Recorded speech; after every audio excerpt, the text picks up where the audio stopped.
혹시 성경을 읽고 싶은 마음은 있는데 막상 펼쳐보면 어디서부터 어떻게 읽어야 할지 막막하셨던 적이 있으신가요? 아니면 창세기 1장부터 시작했다가 매 위기쯤에서 포기하신 경험 있으시죠? 사실 이런 어려움을 느끼시는 건 너무나 자연스러운 일입니다. 성경은 단순한 책이 아니라 하나님의 말씀이기 때문에 일반적인 독서와는 다른 접근이 필요하거든요. 그런데 놀라운 사실이 하나 있습니다. 성경을 어떻게 읽어야 하는지에 대한 가장 정확한 안내서가 바로 성경 자체라는 것입니다. 성경이 스스로 성경 읽는 법을 가르쳐주고 있다는 말씀이에요. 오늘 함께 살펴볼 내용은 성경이 직접 알려주는 5가지 성경 읽기 원칙입니다. 이 원칙들을 이해하고 적용하시면 여러분의 성경 읽기가 완전히 달라질 것입니다. 지금까지 그저 글자로만 보였던 성경이 살아있는 하나님의 음성으로 들려올 것이고 여러분의 삶을 실제로 변화시키는 능력을 경험하게 될 것입니다. 그럼 지금부터 성경이 말하는 성경 읽기의 비밀을 함께 파헤쳐 보겠습니다. 첫 번째 원칙, 묵상하며 읽기. 첫 번째 원칙은 묵상하며 읽기입니다. 여호수아 1장 8절을 보겠습니다. 이 율법책을 내 입에서 떠나지 말게 하며 주야로 그것을 묵상하여 그 안에 기록된 대로 다 지켜 행하라. 그리하면 내 길이 평탄하게 될 것이며 내가 형통하리라. 하나님께서 여호수아에게 주신 성공의 비결이 무엇일까요? 바로 하나님의 말씀을 주야로 묵상하는 것이었습니다. 여기서 묵상한다는 히브리어 하가는 단순히 읽는 것을 의미하지 않습니다. 중얼중얼 되뇌고 깊이 생각하고 마음에 새기는 것을 의미합니다. 시편 1편 2절에서도 같은 말씀을 확인할 수 있습니다. 오직 여호와의 율법을 즐거워하여 그의 율법을 주야로 묵상하는도다. 그렇다면 성경적 묵상이 무엇인지 구체적으로 살펴보겠습니다. 묵상의 첫 단계는 반복하여 읽는 것입니다. 같은 구절을 반복해서 읽으면서 그 말씀이 마음에 새겨지도록 하는 것이죠. 예를 들어 요한복음 3장 16절을 묵상한다면 이 구절을 여러 번 읽으면서 하나님의 사랑, 독생자, 믿음, 영생 같은 핵심 단어들이 마음에 깊이 새겨지도록 해야 합니다. 두 번째는 질문하며 읽는 것입니다. 왜 하나님께서 이 말씀을 주셨을까? 이 말씀이 나에게 주는 교훈은 무엇일까? 어떻게 실천할 수 있을까?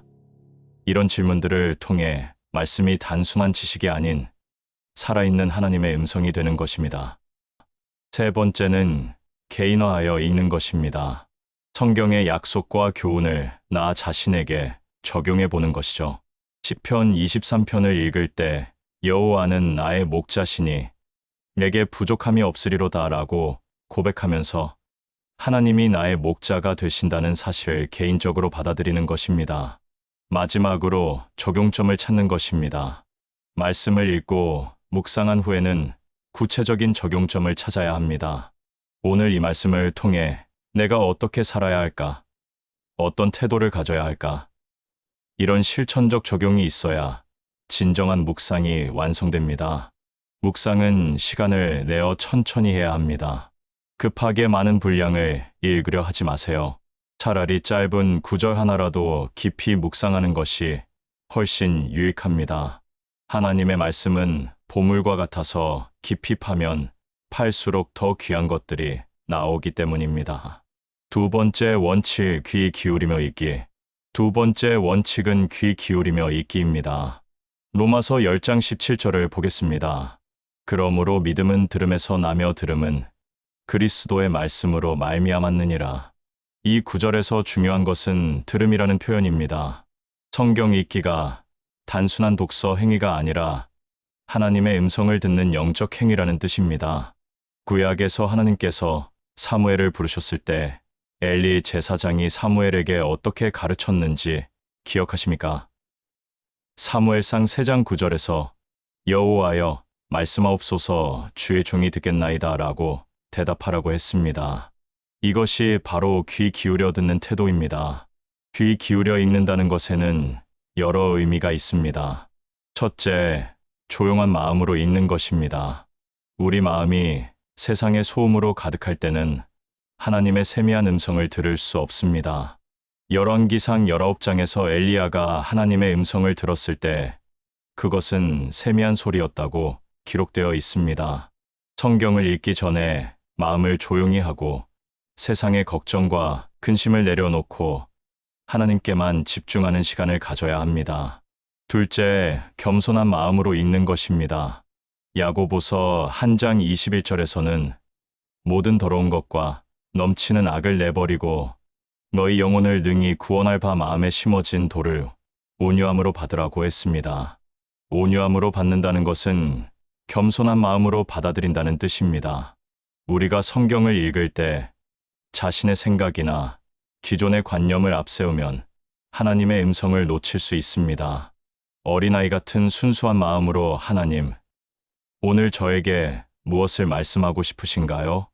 라는 자세로 읽어야 합니다. 셋째, 인내하며 읽는 것입니다. 때로는 하나님께서 즉시 말씀해 주시지 않을 수도 있습니다. 하박국 선지자처럼 파수꾼이 되어 하나님의 말씀을 기다려야 할 때도 있습니다. 성급하게 결론을 내리지 말고 하나님께서 때에 따라 깨달음을 주실 것을 믿고 인내하며 기다려야 합니다. 넷째, 순종할 마음으로 읽는 것입니다. 하나님의 음성을 듣겠다는 것은 그 말씀에 순종하겠다는 의지를 포함합니다. 만약 우리가 이미 순종할 마음이 없다면 하나님께서 굳이 말씀하실 이유가 없겠죠. 요한복음 7장 17절에서 예수님께서는 사람이 하나님의 뜻을 행하려 하면 이 교훈이 하나님께로부터 왔는지 내가 스스로 말함인지 알리라고 하셨습니다. 이처럼 귀 기울여 읽는다는 것은 단순히 귀로만 듣는 것이 아니라 마음 전체로 하나님의 음성을 받아들이는 것입니다. 세 번째 원칙, 순종하며 읽기. 세 번째 원칙은 순종하며 읽기입니다. 야고보서 1장 22절을 보겠습니다. 너희는 말씀을 행하는 자가 되고 듣기만 하여 자신을 속이는 자가 되지 말라. 이 구절은 성경 읽기의 핵심을 정확히 지적하고 있습니다. 성경을 읽는 것이 목적이 아니라 읽은 말씀을 실천하는 것이 진정한 목적이라는 것이죠. 예수님께서도 마태복음 7장에서 반석 위에 집을 지은 지혜로운 자와 모래 위에 집을 지은 어리석은 자의 비유를 통해 같은 교훈을 주셨습니다. 그러므로 누구든지 나의 이 말을 듣고 행하는 자는 그 집을 반석 위에 지은 지혜로운 사람 같으리니, 여기서 핵심은 듣고 행하는 자라는 표현입니다. 듣기만 하는 것이 아니라 행해야 한다는 것이죠. 순종하며 읽기의 첫 번째 단계는 마음을 여는 것입니다. 사도행전 16장에서 루디아의 이야기를 기억하시나요? 두아디라 시의 자주 장사로서 하나님을 공경하는 루디아라 하는 한 여자가 들었는데 주께서 그 마음을 열어 바울의 말을 청종하게 하신지라. 루디아가 바울의 말씀을 받아들일 수 있었던 것은 주님께서 그의 마음을 열어주셨기 때문입니다. 우리도 성경을 읽을 때 하나님께서 우리 마음을 열어주시도록 기도해야 합니다. 마음을 연다는 것은 구체적으로 편견을 내려놓고 방어적인 태도를 버리는 것을 의미합니다. 때로는 성경 말씀이 우리의 죄를 지적하거나 불편한 진실을 말씀하실 때가 있습니다. 그럴 때 우리는 자연스럽게 방어적이 됩니다. 하지만 하나님의 말씀은 히브리서 4장 12절에서 말하듯이 살아있고 활력이 있어 좌우의 날선 어떤 것보다도 예리합니다.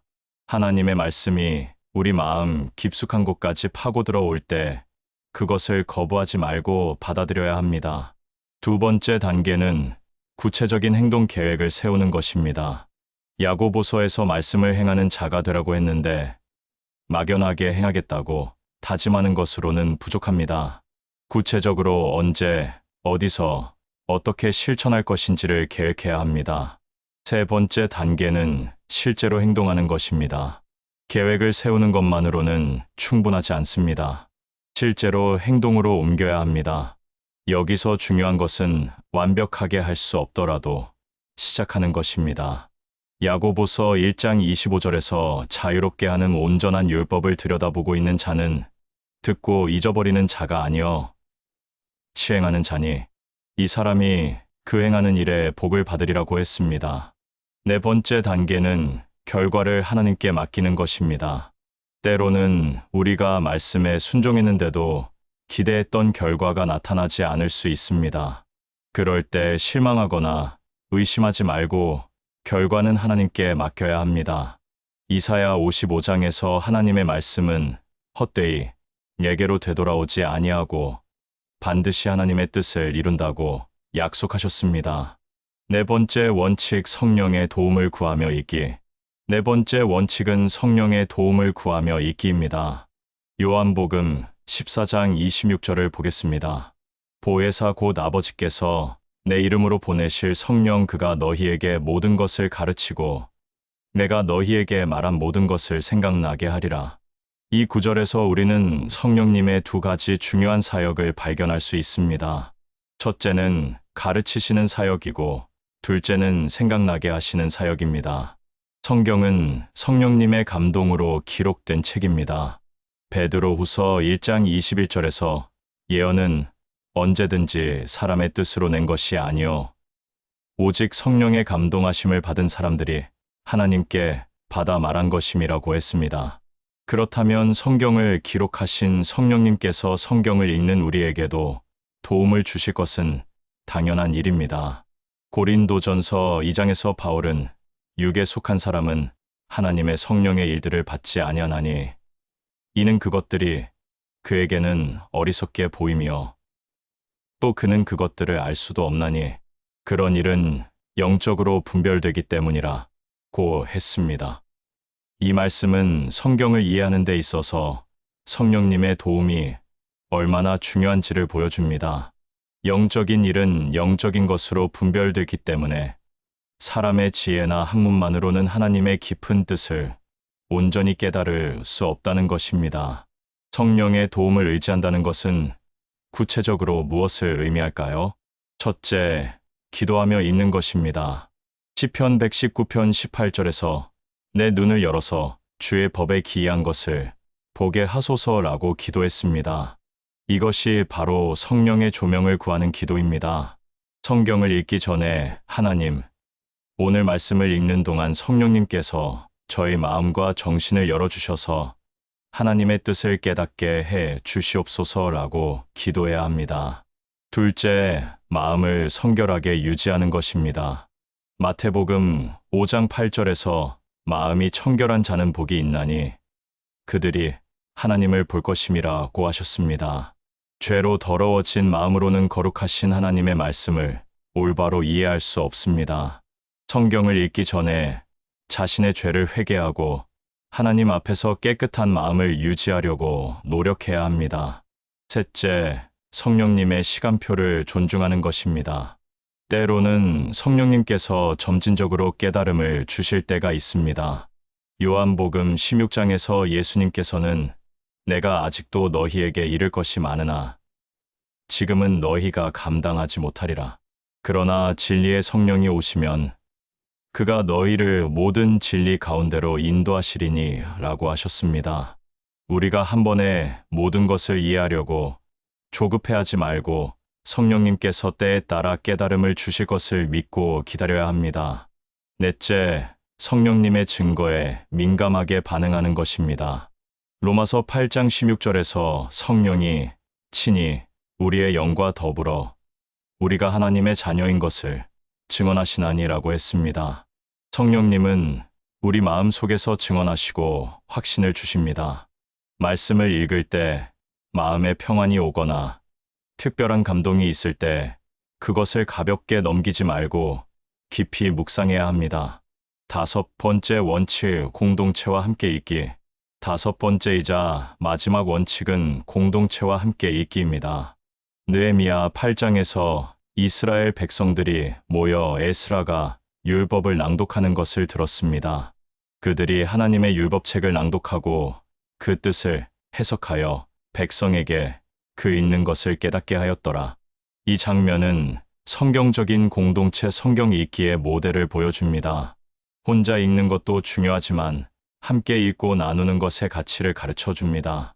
공동체와 함께 읽기가 왜 중요할까요? 첫째, 서로의 관점을 나눌 수 있기 때문입니다.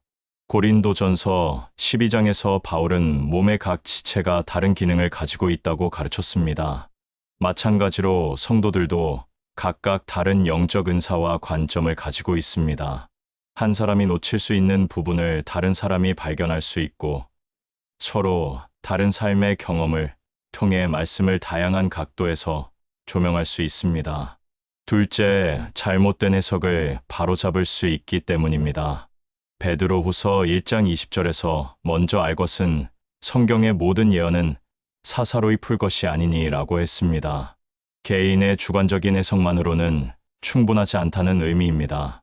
때로는 우리가 성경을 읽으면서 자신의 편견이나 선입견에 따라 잘못 해석할 수 있는데 공동체와 함께 나눌 때 다른 성도들이 성경적 관점에서 교정해 줄 수 있습니다. 셋째, 격려와 도전을 받을 수 있기 때문입니다. 히브리서 10장에서는 서로 돌아보아 사랑과 선행을 격려하며 모이기를 패하는 어떤 사람들의 습관과 같이 하지 말고 오직 권하여 그날이 가까움을 볼수록 더욱 그리하자고 했습니다. 공동체 안에서 말씀을 나눌 때 우리는 서로 격려를 받기도 하고 때로는 거룩한 도전을 받기도 합니다. 넷째, 실제적인 적용을 함께 고민할 수 있기 때문입니다. 야고보서 5장에서 그러므로 너희 죄를 서로 고백하며 병이 낫기를 위하여 서로 기도하라고 했습니다. 공동체 안에서는 서로의 연약함을 나누고 함께 기도하며 실제적인 도움을 줄 수 있습니다. 공동체와 함께 읽기의 실제적인 방법들로는 교회의 소그룹이나 구역 모임에서 함께 성경을 읽고 나누는 것, 가족들과 함께 정기적으로 성경을 읽고 기도하는 가정 예배, 친구들이나 동료들과 함께 성경 공부 모임을 만드는 것, 그리고 온라인 성경 공부에 참여하는 것 등이 있습니다. 하지만 여기서 주의할 점이 있습니다. 공동체와 함께 읽는다고 해서 개인 묵상을 소홀히 해서는 안 됩니다. 개인 묵상과 공동체 나눔은 서로 보완하는 관계입니다. 지금까지 성경이 말하는 5가지 성경 읽기 원칙을 함께 살펴보았습니다. 묵상하며 읽기, 귀 기울이며 읽기, 순종하며 읽기, 성령의 도움을 구하며 읽기, 그리고 공동체와 함께 읽기입니다. 이 5가지 원칙은 별개의 것이 아닙니다. 서로 연결되고 보완하는 관계입니다. 묵상하며 읽을 때 성령님의 도움이 필요하고 성령님의 인도를 받을 때 순종하는 마음이 생기며 순종하는 마음으로 읽을 때 하나님의 음성을 더 잘 들을 수 있습니다. 그리고 이 모든 것을 공동체와 함께 나눌 때 더욱 풍성해집니다. 그렇다면 이제 구체적으로 어떻게 실천할 수 있을까요? 첫째, 작게 시작하세요. 처음부터 완벽하게 하려고 하지 마세요. 하루에 짧은 구절 하나라도 이 원칙들을 적용해서 읽어보세요. 둘째, 규칙적으로 하세요. 일주일에 한 번 긴 시간 읽는 것보다는 매일 짧은 시간이라도 규칙적으로 읽는 것이 좋습니다. 셋째, 기록하세요. 말씀을 읽으면서 받은 은혜나 깨달음을 간단하게라도 기록해 두세요. 넷째, 나누세요. 가족이나 친구, 교회 공동체와 함께 말씀의 은혜를 나누세요. 다섯째, 인내하세요. 처음에는 어색하고 어려울 수 있습니다. 하지만 포기하지 마세요. 마지막으로 이사야 55장의 말씀으로 마무리하겠습니다. 내 입에서 나가는 말도 이와 같이 헛되이 내게로 되돌아오지 아니하고 나의 기뻐하는 뜻을 이루며 내가 보낸 일에 형통하리라. 하나님의 말씀은 반드시 열매를 맺습니다. 여러분이 오늘부터 이 원칙들을 적용해서 성경을 읽으시면 하나님께서 여러분의 삶 가운데 놀라운 변화를 일으키실 것입니다. 더 이상 성경 읽기가 부담스럽거나 어려운 일이 아닙니다. 살아계신 하나님과의 아름다운 대화 시간이 될 것입니다. 하나님의 음성을 듣고 그 사랑을 경험하며 그 뜻에 순종하는 복된 삶을 시작하시기 바랍니다. 시편 119편 103절에서 주의 말씀의 맛이 내게 어찌 그리 단지요. 내 입의 꿀보다 더하니다라고 고백한 것처럼 계속 읽다 보면 말씀의 참된 맛을 알게 될 것입니다. 그리고 그 말씀이 여러분의 삶의 양식이 되고 어려움 중에 위로가 되고 기쁨의 근원이 될 것입니다. 오늘 이 시간이 여러분의 성경 읽기에 새로운 전환점이 되기를 바랍니다. 성경이 말하는 이 5가지 원칙을 기억하시고 하나하나 적용해 보시기 바랍니다. 그리고 여러분이 경험하게 될 하나님의 살아계신 역사를 기대하시기 바랍니다. 하나님의 풍성한 은혜와 축복이 여러분과 함께 하시길 기도합니다. 감사합니다.